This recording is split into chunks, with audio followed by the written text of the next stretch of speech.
भारत के संविधान निर्माता डॉक्टर भीमराव अंबेडकर के शिक्षा पर अनमोल विचार उनके आदर्शों को दर्शाते हैं। डॉक्टर भीमराव अंबेडकर कहते थे, शिक्षित बनो, संगठित रहो, संघर्ष करो। आइए जानते हैं डॉक्टर भीमराव अंबेडकर के अनमोल विचारों को। आदि से अंत तक हम सिर्फ एक भारतीय हैं। हम जो स्वतंत्रता मिली है उसके लिए क्या कर रहे हैं? यह स्वतंत्रता हमें अपनी सामाजिक व्यवस्था को सुधारने के लिए मिली है, जो असमानता, भेदभाव और अन्य चीजों से भरी हुई है, जो हमारे मौलिक अधिकारों के साथ संघर्ष करती है। स्वतंत्रता का अर्थ साहस है, और साहस एक पार्टी में व्यक्तियों के संयोजन से पैदा होता है। शिक्षा महिलाओं के लिए भी उतनी ही जरूरी है जितनी पुरुषों के लिए। ज्ञान हर व्यक्ति के जीवन का आधार है।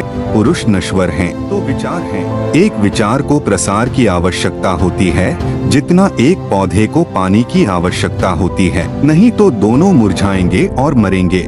राजनीतिक अत्याचार सामाजिक अत्याचार की तुलना में कुछ भी नहीं है। समाज को बदनाम करने वाले सुधारक सरकार को नकारने वाले राजनेता की तुलना में अधिक अच्छे व्यक्ति हैं।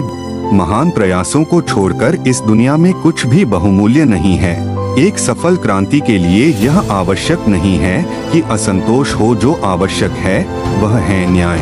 आवश्यकता राजनीतिक और सामाजिक अधिकारों के महत्व पर गहन विश्वास। यदि आप मन से स्वतंत्र हैं, तभी आप वास्तव में स्वतंत्र हैं।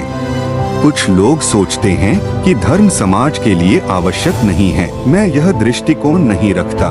मैं धर्म की नींव को समाज के जीवन और प्रथाओं के लिए आवश्यक मानता हूँ।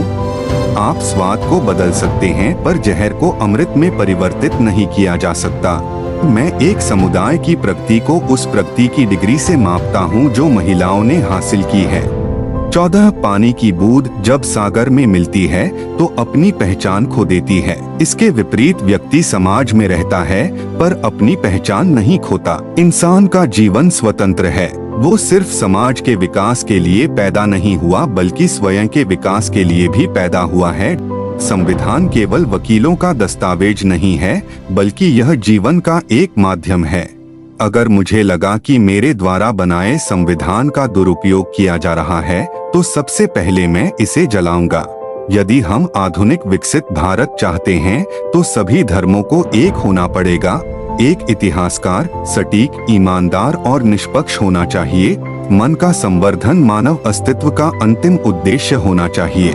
पति पत्नी के आपसी संबंध दो सच्चे मित्रों की तरह होने चाहिए कि जो झुक सकता है वो झुका भी सकता है। जो धर्म स्वतंत्रता, समानता और बंधुत्व सिखाता है, वही सच्चा धर्म है। संवैधानिक स्वतंत्रता का कोई अर्थ नहीं है जब तक आप सामाजिक स्वतंत्रता प्राप्त नहीं कर लेते। अच्छा दिखने के लिए नहीं, बल्कि अच्छा बनने के लिए जियो। जीवन लंबा होने के बजाय महान होना चाहिए। कानून और व्यवस्था राजनीतिक शरीर की दवा है। जब राजनीतिक शरीर बीमार पड़े तो दवा जरूर दी जानी चाहिए। देश के विकास के लिए नौजवानों को आगे आना चाहिए। हाँ, मैं हिंदू पैदा हुआ था, पर मैं आपको विश्वास दिलाता हूँ कि मैं एक हिंदू के रूप में नहीं मरूंगा। हिंदू धर्म में विवेक, कारण और स्वतंत्र सोच के विकास के लिए कोई गुंजाइश नहीं है। जो धर्म जन्म से एक को श्रेष्ठ और दूसरे को नीच बताए, वह धर्म नहीं, गुलाम बनाए रखने का षड्यंत्र है। धर्म मनुष्य के लिए बना है, न कि मनुष्य धर्म के लिए। इतिहास गवाह है, जब नैतिकता और अर्थशास्त्र के बीच संघर्ष हुआ है, वहाँ जीत हमेशा अर्थशास्त्र की होती है। निहित स्वार्थों को तब तक स्वेच्छा से नहीं छोड़ा गया है जब तक कि मजबूर करने के लिए पर्याप्त बल न लगाया गया हो। मनुवाद को जड़ से समाप्त करना मेरे जीवन का प्रथम लक्ष्य है। उदासीनता सबसे खतरनाक बीमारी है जो लोगों को प्रभावित कर सकती है। देश के विकास से पहले अपनी बुद्धि के विकास की आवश्यकता है। मैं राजनीतिक सुख भोगने नहीं, बल्कि अपने नीचे दबे हुए भाइयों को अधिकार दिलाने आया हूँ। हो सकता है समानता एक कल्पना हो, पर विकास के लिए यह जरूरी है। मेरे प्रशंसा और जय जयकार करने से अच्छा है मेरे दिखाए मार्ग पर चलो।